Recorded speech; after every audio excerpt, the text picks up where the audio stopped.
SNX Marathi, Siddheshwar news express, सत्यासाठी SNX सोबत.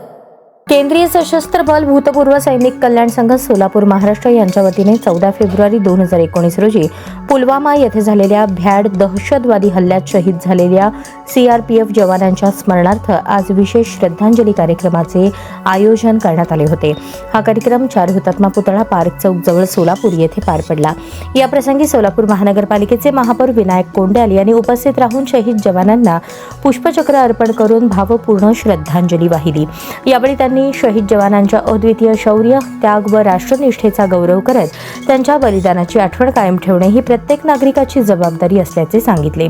देशाच्या सुरक्षेसाठी प्राणार्पण करणाऱ्या जवानांप्रती कृतज्ञता व्यक्त करत त्यांच्या कुटुंबियांच्या पाठीशी संपूर्ण समाज ठामपणे उभा असल्याचा संदेश त्यांनी दिला.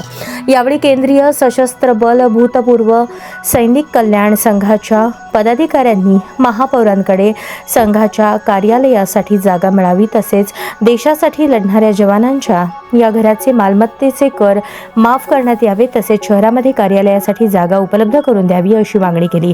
या मागणीवर सकारात्मक प्रतिसाद देत महापौर विनायक कोंडाल यांनी मालमत्ता कर माफीबाबत महापालिका आणि शासन स्तरावर पाठपुरावा करण्याचे तसेच कार्यालयासाठी योग्य ती जागा उपलब्ध करून देण्याबाबत आवश्यक ती कार्यवाही करण्याचे आश्वासन दिले. कार्यक्रमात भूतपूर्व सैनिक, विविध संघटनांचे पदाधिकारी, मान्यवर व नागरिक मोठ्या संख्येने उपस्थित होते. शहीद जवानांच्या स्मृतीप्रित्यर्थ 2 मिनिटे मौन पाळण्यात आले आणि त्यांच्या आत्म्यास शांती लाभो अशी प्रार्थना करण्यात आली. यावेळी सिद्धाराम चाकोते, संगण्णा बिराजदार, मारुती सुरवसे, दत्तात्रय येलपल्ले यांच्यासह मान्यवरांची उपस्थिती होती.